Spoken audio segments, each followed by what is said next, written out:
welcome to Grandma's Room, episode 16. Jordan's not with us, Terry's not with us, they both died in a horrible boating accident, and today, Ben and I... Jordan's at fault, isn't he? I thought he sunk it. Yeah, he hit a rock really hard. Mm. They pretty much just disappear on impact. Didn't it? I thought it pinned Jordan between the bottom of the boat and the rock when they hit it. He got under it? Yeah. Yeah, I think that happened. Something happened, I don't know. Anyway. I did see a hyena nearby when it happened. Like overwatching from like a sniper tower or something. Yeah, I think it's the husband of Jill. Oh. That Terry banged. Yeah. But that's neither here nor there. Yeah, because it's at Indian Lake and we're in the grandma room. Correct. So, today Ben will be talking about the sinking of the Wilhelm Gustloff, and I'll be talking about Betty and Barney Hill. So, let's have a party. What? Are we gonna go through the poop story? Oh yeah, I can. Or I guess it wasn't poop, but I thought it was poop at first. So last night we were drinking a little bit, Kylie and I, and we weren't like trashed or anything. We just had like 3 or 4 beers, so you just like buzzed. I don't know if that's bad. I don't know. I don't know who other people's tolerances are. But earlier, after I showered, I put Gold Bond like in my gooch because it cools you down in these hot times. Mm-hmm. And I think because I farted at her, and my butt felt cold and wet afterwards. And I don't think it was poop. I was too afraid to look, so I just pretty much chalked it up to, oh, it was just the Gold Bond moving around, and it made my butt crack wet.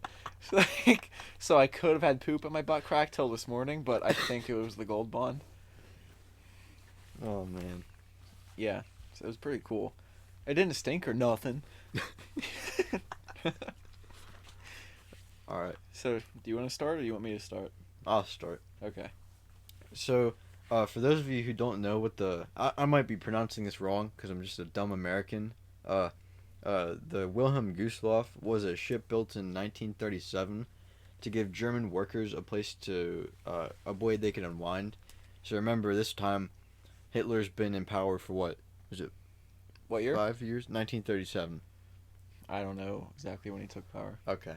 Well, Hitler is the Führer, and over the course of its lifetime, it had welcomed 65,000 guests and was able to hold 1,900 passengers, which is a very important detail for later.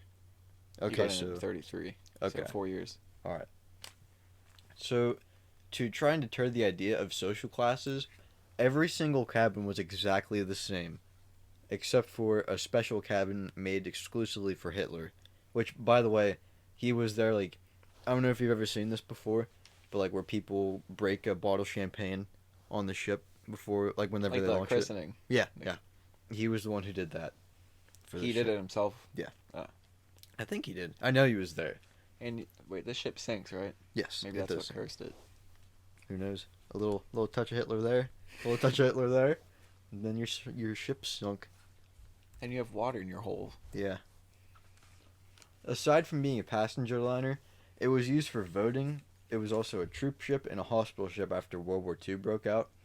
And when the Russian army closed in on Germany in 1945, Operation Hannibal was created to try and evacuate as many German citizens out of German-occupied Poland. Citizens? I'm sorry, I got shit on the brain after that last story. Yeah.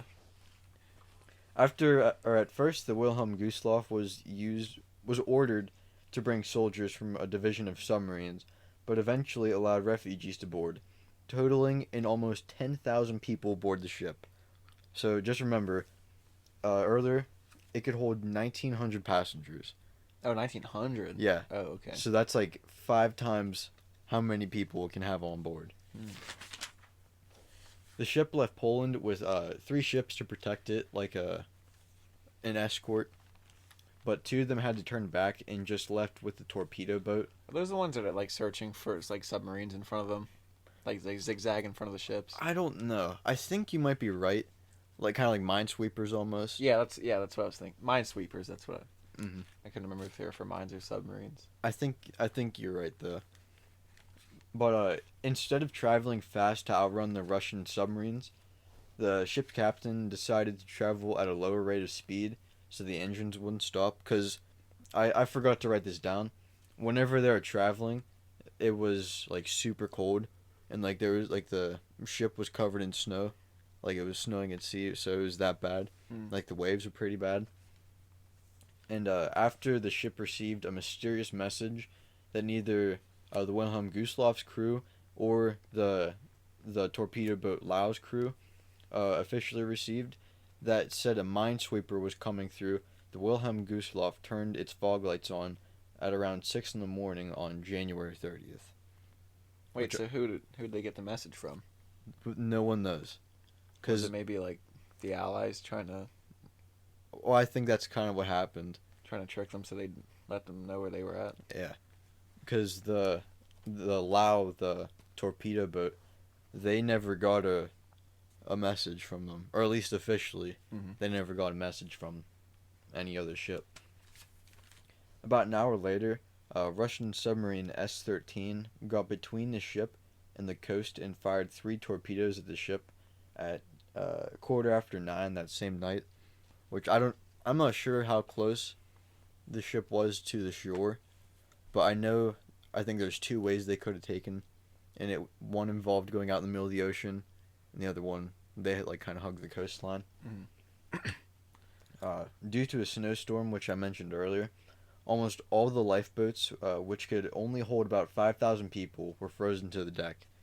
So, you figure you got double the amount that the people, or double the amount that Of the lifeboats people. can hold, Yeah. and almost none of them can lower, in like freezing temperatures. I would not want to be in that situation. I would. What? I'd go down with the ship playing the skin flute. I'd blow on my jazz harp. You know what the skin flute is, right? It's your wangus. Another factor to many people's demise was that a torpedo struck the crew's quarters, which many of them, they knew, like they had lots of experience, so they would probably been the best people to help out, but they were all dead, like on impact. What luck. Yeah, I know. Actually, I don't remember if I mentioned this earlier, but there were some people from the German army on the ship. Mm-hmm. There wasn't a whole lot, though. I think there might have been like 1,000 or something like that. So whenever they were first loading up the ship, they actually did like follow how many people could be held on the ship. But then once the refugees came in, they just kind of threw it out the window. Yeah.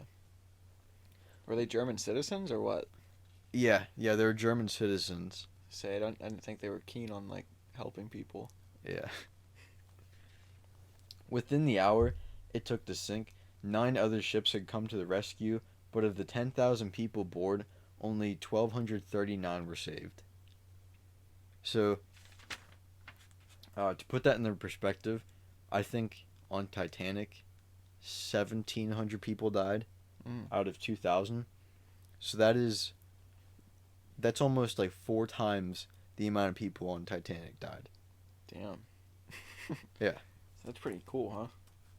Yeah.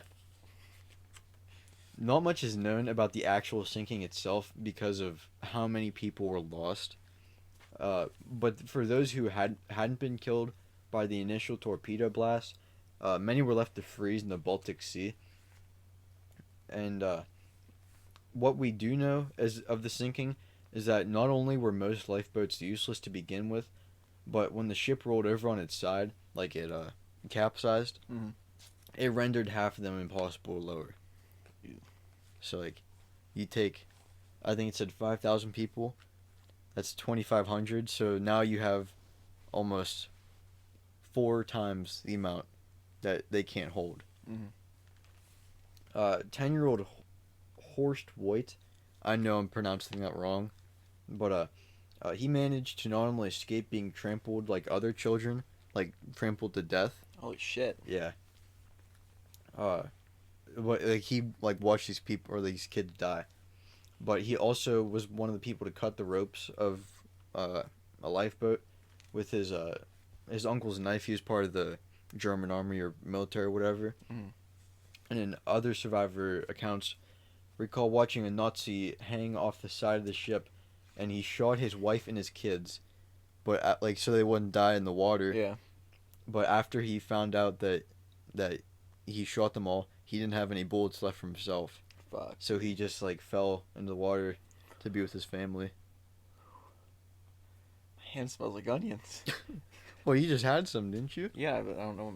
Yeah, I guess I was fingering him a little bit. Sorry. I didn't mean to interrupt you. It was just No, shocking. you're fine. Even though thousands of innocent Germans were killed, no one was ever charged with a war crime, since there were about 1,000 German soldiers on board, which I think technically, I don't like, you know what I mean? Like technically, it's not their fault. I wouldn't even say that, but it just still seems wrong that 9,000 innocent people were killed. I know they were Yeah. Germans, so take that with a grain of salt. But Were those still. Germans on leave, or were they being transported to fight? The soldiers or Yeah. the Soldiers. I don't know. I think they're being brought back. From fighting. Yeah. Oh. Still like 9,000 or no. Well, yeah. 9,000 people died. That were Civilians. pretty much civilians. I don't know what to think Yeah. about it. What do you think? It's above my pay grade.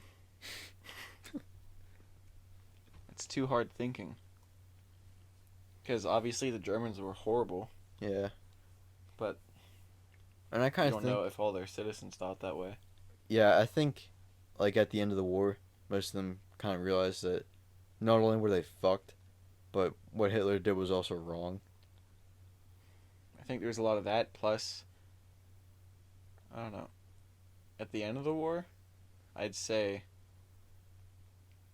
some of them felt bad, but some of them also definitely just felt bad, air quotes, because they got caught. Yeah. Yeah, I see what you mean. Like, you're not sorry for what you did, you're sorry you got caught doing it. Yeah, exactly. Like that type of thing. But who knows what they were. Who knows? I don't get paid enough to think hard, dude. We get paid nothing for this. Yeah. So, fuck my opinions. So, is that all you have on that one? Yes. Oh, shit. Yeah, I thought I had more. Turns out I didn't. Slick legging. Just for any listeners, look up slick legging. Do you know what it is? Yeah, you taught me. Okay. I taught you how to do it. Demonstration. So, I guess now I'll go into Betty and Barney Hill. I feel like a lot of people that listen to, well, I don't know if a lot of people listen to this, but people that do, especially people that liked the alien sex episode, they'd know what this case was. It was like the first big like alien abduction case. So, on September 19th, 1960, fuck, I already fucked up. On September 19th, 1961, around 10:30 p.m., Betty and Barney Hill were on their way back from a vacation. They took to like Niagara Falls in Montreal, like that. Like the Canadian side. Yeah, like right up near like the northeastern states, because they lived in New Hampshire, I think. Like New England. Yeah. And they were driving back to Portsmouth, New Hampshire. Yeah, that's where they lived, Portsmouth. And it was at night. Betty saw what she said was a bright point of light moving west through the sky. And as they drove, Betty thought it could just be like a falling star. I don't know what they meant by falling star. I Like think maybe a shooting star. yeah, but shooting stars, don't they kind of disappear like fast? Like you just see them and then they just kind of disappear. Well, I think it's like a streak for a little bit and then it eventually just burns up. Oh, okay. Well, whatever she said, she thought it was a falling star. Whatever she meant. Even though she saw it moving up in the sky. The fuck? Yeah. So it was like moving west and then it was like kind of moving up at the same time. And this story's like creepy as fuck to me. You'll Like see why. real or like do you think it's real or is it some of the other just fucked up shit that we talk about? No, they their whole lives after this, they stuck by their story. They never made any money off of it or anything. Okay. So I'd say that they either did or truly thought they experienced it. Okay. But you'll see why it's creepy. So then she got Barney, her husband, to stop the car because it was moving strangely, and they wanted to see like what it was, and it was getting bigger and bigger. So I think that meant it might have been like, getting closer to them or just getting brighter. Okay. But he stopped at a picnic area by Twin Mountain in New Hampshire, and when they stopped, Barney let the dog out of their car to go to the bathroom and stuff, and Betty looked at the light through the binoculars, and she said she saw an odd-shaped craft that had multicolored lights flashing around it, and she said she saw it travel across the face of the moon, like she saw it move in front of the moon. That's cool. So it's not like, so it was closer than the moon. Yeah. Like it was in between the two. And when Barney looked, he said he thought it looked like it was just like a commercial plane going towards Montreal. Mm. But out of nowhere, it started falling in their direction, and he realized he was very wrong. And they got back in their car quickly and like took off towards what was called Franconia March. March. Fuck. Sorry, did I just hear Myra outside the door? Yeah, you did. It fucked me up. But Franconia Notch, which was like a really mountainous part of the road, like it was mountain on both sides. Okay. And they drove slowly so they could like continue like looking at the light. She's barking now. She's getting mad. Getting saucy. And yeah, they were driving slow because they wanted to watch it as they drove to see like what would happen. Mm-hmm. And they saw it fly over a restaurant and a signal tower on top of Cannon Mountain. And Betty said it was at least 1.5 times longer than the cliff itself, which was 40 feet long, and it was rotating. So the craft, it was, oh my god. If she does this throughout the whole podcast, I'm going to lose my mind. But she said it was silent, and it bounced back and forth erratically in the sky. Like, it was just kind of like... Zigzagging? Yeah. But she said it was like bounce... Oh my god. Here, I'll go try and do something. Maybe if we just let her in, she won't act like an ass. I doubt it. We'll try it at least. You know, I'll at least try and block the Hi, camera. Myra. You can leave the microphone alone. Hi, Myra. Oh, you can hear her sniffing. I'll keep going. So it was bouncing back and forth erratically, and then it dropped towards their car. Sorry. This is turning into a mess really fast. Myra, watch your tail. Myra. God damn it. But said, yeah, okay. It was bouncing. The object dropped towards their car, and it caused them to stop in the middle of the road because it was hovering 80 to 100 feet above their car, and it looked like massive. So it was just like, then it finally just stopped, and it was just like hovering in front of their car. And Barney had a pistol in his pocket, and he moved closer to the craft, like looking at it through the binoculars, and he said that he saw between 8 to 11 humanoid figures aboard. He saw all but one move to a panel in the front of the craft while one stayed in the same spot watching him. He said while he was staring at the one, he got a mental message and heard the voice in his head say, "Stay where you are and keep looking." Whoa. And he remembers seeing the humanoids wearing like, glossy black uniforms and black hats. And she's fucking with the guitar now. Like a guitar. The craft got closer. It was about 50 to 80 feet overhead now and 300 feet in front of them, so it got closer after that. And Barney later told Nike... Myra, get down. She's jumped up. Here. I'll just cut this. I'm going to cut this whenever we get to this part. I'm going to give her ball. Okay. I'm going to put some peanut butter in it. I'm... Alright, we're back. I had to distract our dog with a ball full of peanut butter. Hopefully she'll keep Won't be herself such a busy dick. till we're done. Okay, so... Wait, where are you going to start off? Okay, so he heard the voice say, "Stay where you are and keep looking." And then he remembered seeing the humanoids wearing glossy black uniforms, black hats. It got closer. And then, okay, right here is where we were. Okay. Barney later told NICAP investigator, which I think that's like a UFO investigator, like network. Okay. And he said that the beings were somehow not human. I think they looked human, but he said they weren't quite human. Kind of like the Men in Black. Like there's something a little off about them. Yeah. Yeah. But he said he bolted back to the car after he heard him say this in his head, and panicked and told Betty they're going to capture us. And let's switch the page. And the object moved directly above the car, and as they flew down the highway, he told Betty to look for it. When she was looking around, she started hearing like beeping and buzzing sounds coming, like bouncing off the truck. I mean, the trunk as they drove. Okay. So the car started vibrating, and they both started feeling like a tingling sensation through their bodies. And then they experienced a quote altered state of consciousness. And when they came back to, they were just driving, found that they were 35 miles away from where they were. How'd they find that out? Because they knew where they were at, and then when they like kind of came to, they were like 35 miles away from where they were. And then the only couple, they only had a couple vague memories of what happened, and one memory was of them making a sudden turn, coming to a roadblock, and seeing a fiery orb in the road. Do you remember the Skinwalker episode where we talked about like I wouldn't say time slip, but like It's like the hole that opened up. yes, that like fire-ish looking hole. Yeah. Wonder if it had something to do with that. Like the same thing Yeah. going on. I don't know. Because I don't know if they said that was aliens, but they said this was aliens. Okay. It could have been something. I don't know. There's so much weird shit, dude. It's like, who knows? But afterwards they couldn't stop thinking about what happened to them, and they like desperately wanted to know what did happen. But they kept it to themselves because they didn't want the attention. Yeah. Because a big part of it was the 60s, and they were an interracial couple.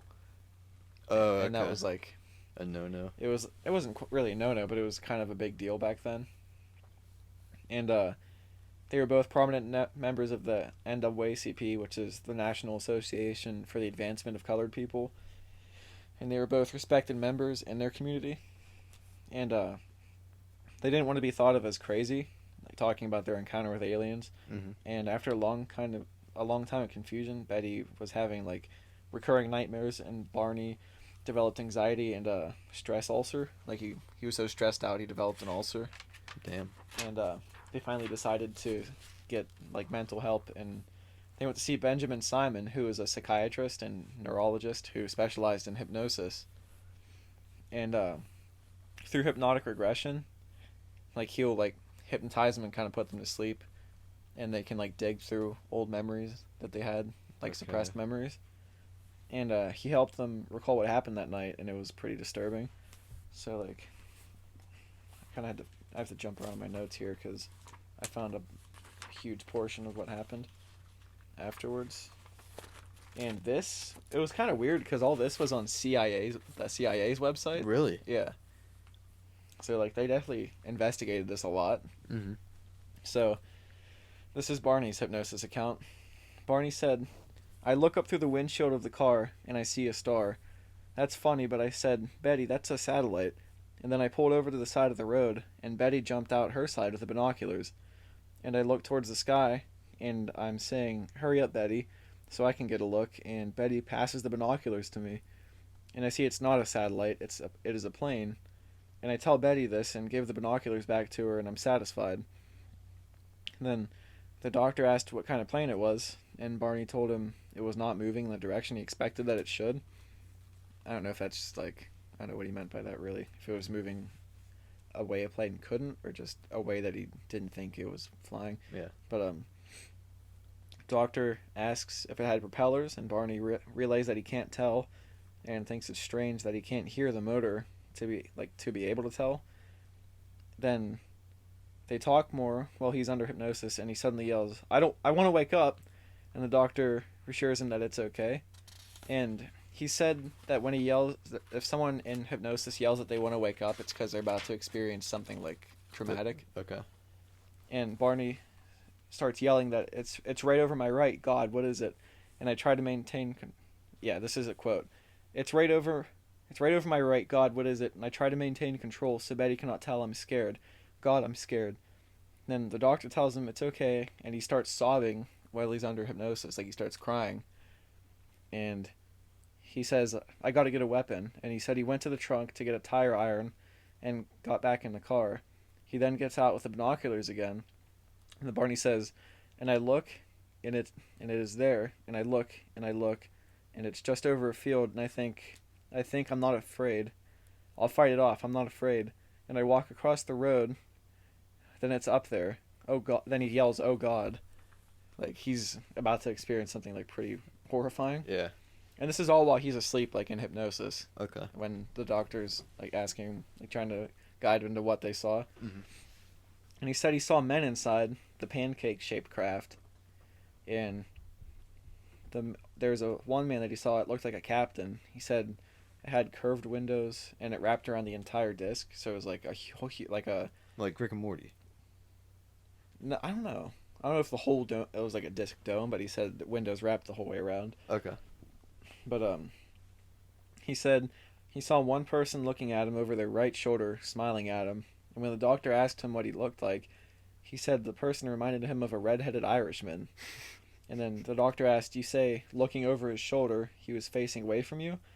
And Barney said, "Yes, he was facing a wall, and there was an evil face on he looks like a German Nazi. He's a Nazi. He had a black scarf around his neck, dangling over his left shoulder." When the doctor asked if he saw the other ones and what they looked like, Barney said his eyes were slanted. Oh, his eyes were slanted, but not like a Chinese. Oh. It kind of reminded me of Always Sunny when he said that. But he says, "I feel like a rabbit. I feel like a rabbit." And he said, even though the creature didn't say it, he knew it was telling him that he was going to be safe and that he wasn't like the rabbit, and to just stay there. Then Barney remembered being back in the car driving while Betty looked out the window for the object. He remembers being amazed that their dog stayed in the car and didn't go crazy the whole time. Then he says it feels like they're being robbed. Then the doctor asks him why he thinks that. He said, "They're men, all with dark jackets. I don't know." Oh no, he says, "And I don't have any money. I don't have anything. I don't know. Oh, the eyes are there. Always the eyes are there. And they're telling me don't be afraid. I'm not even afraid that they're not even connected to a body. They're just there. They're just up close to me, pressing against my eyes. That's funny. I'm not afraid." That's like the end of their first hypnosis session, right after that. Okay. So he was saying he saw eyes, but they were connected to a body. He said it felt like they were pressing into his eyes. Ugh. Yeah. And then in the next session, Barney said that he was driving and he noticed that he was not on Route 3, which is the road they were supposed to be on. Okay. And they were being signaled to stop, and he thought there was like an accident up on the road because there's like people just like blocking the road. And the doctor asked him who was signaling them to stop, and he said, "I saw a group of men standing in the highway, and it was brightly lit up as if it were almost daylight. And it was not the kind of light of day, but it was brightly lighted, and they began coming towards me, and I did not think after that of my tire wrench, and I became afraid if I did not think of this as a weapon, I would be harmed, and He said he was afraid that if he thought of the tire iron as a weapon, he'd be harmed, but if he didn't think of it as a weapon, he would be harmed." What? So, like, did that make any sense? No. So he thought of the tire iron, and he was thinking, if he thinks of this as a weapon, they're gonna hurt him, but if Like he doesn't, they'd use it as a weapon. no, like probably, like, oh, he has a weapon, like, fuck. It was strange to like read. It took me a while to get what he meant. I think what he meant was that if he thought of his tire iron as a weapon, they'd be hostile because he had a weapon. But if he thought of it as just a tire iron, like not as like if he didn't think of hitting them with it, they would be like, oh, he's not hostile. I got you. Does that make sense? Mm-hmm. But he said after that they assisted me out of the car. I felt very weak, but I was not afraid, and I can't even think of being confused. I'm not bewildered. I can't even think of questioning what is happening. My feet are dragging, and I'm not afraid. I feel like I'm dreaming. And he doesn't know where Betty's at during all of this, but they were both in the car together. Okay. And he feels like he's being carried up an incline, implied that he's being dragged like onto their craft. And his mind is telling him the whole time to keep his eyes tightly closed. He doesn't know why, but he thinks to himself that he doesn't want to be operated on. Then he said his groin felt cold. Cold bond? Maybe. They were powdering him up. And then the doctor says, is that is that any feeling with the operation? And Barney says, I'm not being operated on. I'm lying on something, and I think the doctor is putting something in my ear. When I was a boy, the doctor put something in my ear, and I looked up at it, and he explained to me that you could peek into the ear and light it up with this thing. And I think of that, and I feel like the doctor that did not pain me. And I will be very careful and very still and will cooperate, and I won't be harmed. The way he talks in this is kind of weird sometimes. Yeah. I'm having a little trouble following along sometimes. So he felt something in his ear, like the aliens or whatever were putting something in his ear, and it just like gave him a flashback to when he was a kid, and there was a doctor looking in his ear. Okay. That's pretty much what he said. And he thought that if he just didn't move and didn't like fight back or anything, he'd be fine. Like whenever you're a little kid and you're scared and you hide under the whenever you hide under the covers and you think that you're fine if you stay stiff, even though if someone did walk into your room, they clearly see you. Yeah, maybe. You know what I'm talking about? Yeah.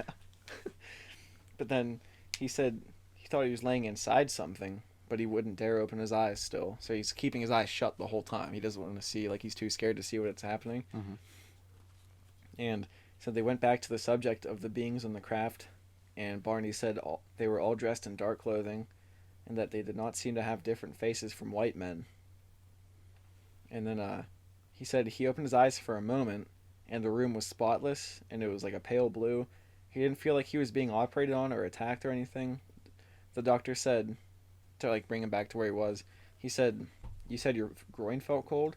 And Barney said, I was lying on a table, and I thought someone was putting a cup around my groin, and then it stopped, and then I thought, how funny.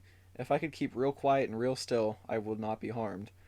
And it will be over, and I would just stay here and pretend I am anywhere, and I think of God and Jesus, and I think that I'm not afraid, and I'm getting off the table, and I've got a big grin on my face, and I feel greatly relieved, and I'm walking, and I'm being guided, and my eyes are closed, and I open my eyes, and there's the car. So, like, I guess he was operated on, and it went how he wanted it to. He kept his eyes closed, and they took him back to his car. Mm-hmm. He said it was off. And his dog was curled up tightly.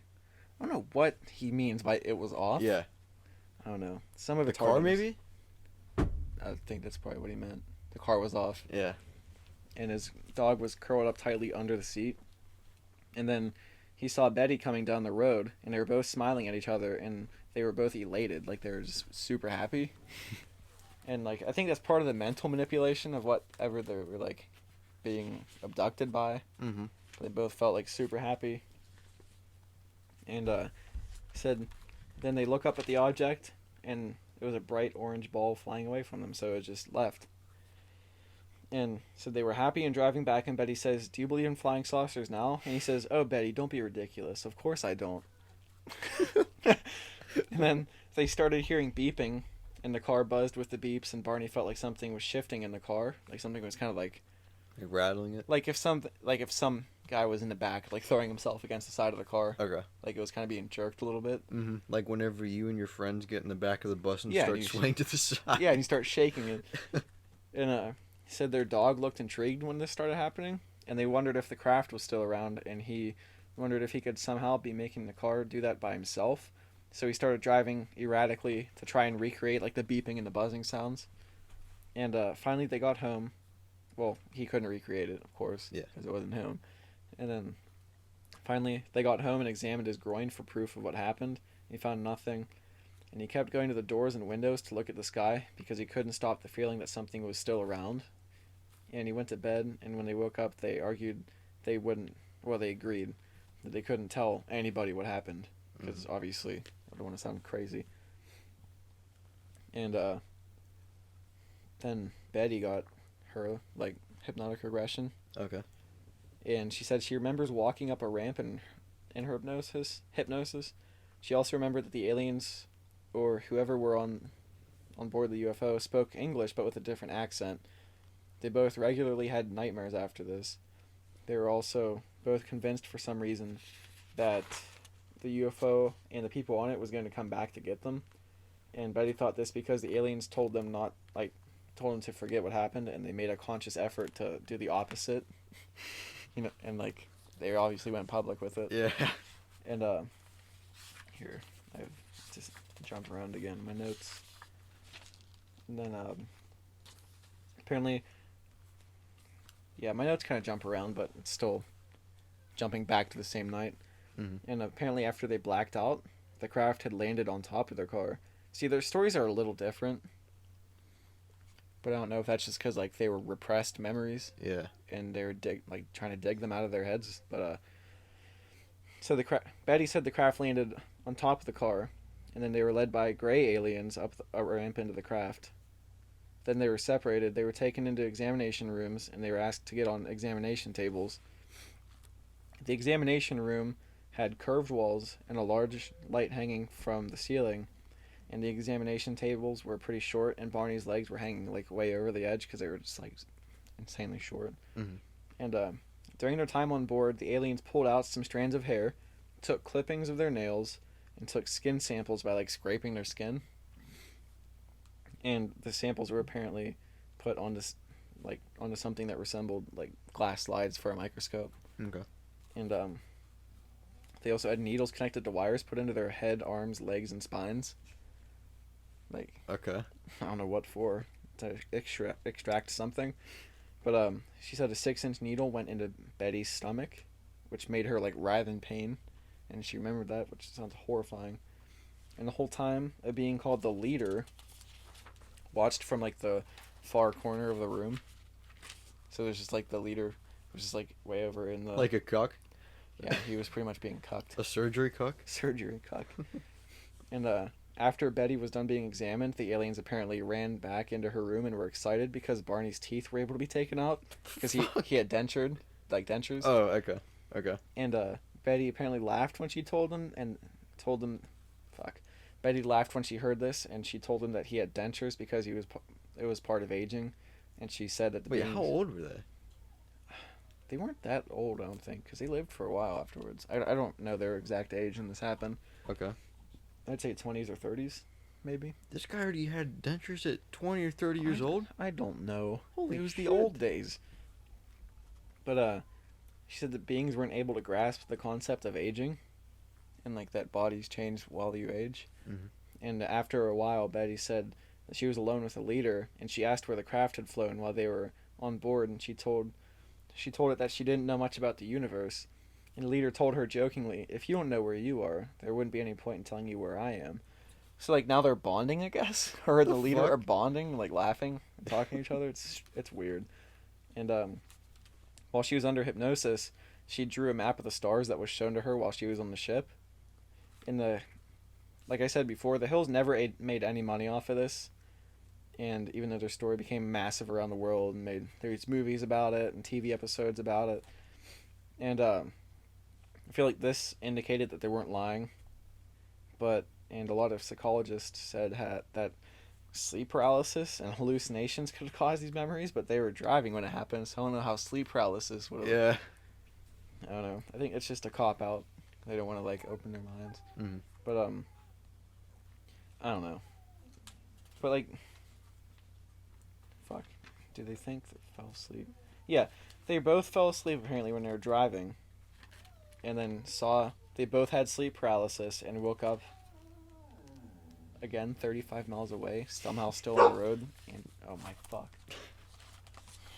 No, I'm not dealing with that. And, Betty had become a prominent figure in the UFO research community, and she claimed to have continued contact with the beings for decades later until she passed away. The fuck? Yeah, but again, she never made money off of it. And this is just a side note. Angela Hill, who fought in the UFC and the World Kickboxing Association, is Barney Hill's granddaughter. That was just a little side note. Okay. I don't know, I thought that was cool. That's pretty much it. That's pretty much all I have for Betty and Barney Hill. Yeah. Aliens, eh? Yeah. Scrum. A. So, Semen. Am I right? you have anything else you wanna fuck about? Not so much topic-wise for this episode, but maybe we could muster up some stories or somewhat for this episode. Still got Like- what, maybe 15 or 20 minutes to cover? Like poop stories. Maybe. I'm always down for a good poop story. I had a really weird poop this morning, actually, dude. It was like a thin strand. Well, nice. It was like a really thin strand that looked like a worm, but it was definitely poop. It wasn't a worm, but it was like, it's kind of long. It was I haven't had a poop like that in years. And it came after a giant rope shit, too. What are you doing? What? Posting on the page? Yeah. Yeah, if you find us not from Instagram, follow us at Grandma's Room Podcast on Instagram. Is that all it is? What? Grandma's Room Podcast. Yeah. This is who we are. Grandma. DOBISPR. Dobus. Dobus do. Myra's pissed off that she can't be in this room. Yeah. It's And every time she comes in here, we get pissed off, so it's kind of even. because she starts like Fucking knocking with shit everything. over. It almost catches her tail on fire on the Candle? official Salty Bee Grandma's Room candle. Salty bee. That's what it's called. The Salty Bee Salty Bee Candle Company. Nice. Yeah. Oh, like a bee, the bug bee. Yes. Oh, okay. Wait. I thought it was like Kelpie G. Fuck you. Yeah. Bless your little soul. Yeah. We got new mics that we're using right now. It sounds better than before. It still sounds a little shitty because I have to buy like this adapter to put into the laptop because the plugs are too big to fit right next to each other, so we're sharing one. But whenever we get the adapter that we can each use our own mic, it's going to sound much better. Oh my god. Myra, shut your dang mouth. I think she's telling us to stop this episode and go to record a second one. Yeah, maybe. Just real quick. Goodbye. I'm sorry. I am God. Before I leave this worthless place, I will kill whoever I deem unfit for anything at all. Especially life. I hate you people for leaving me out of so many fun things. And no, don't fucking say, well, that's your fault, because it isn't. You people had my number, and I asked and all, but no. No, don't let the weird looking Eric kid come along. Oh fucking no. And I take that sausage.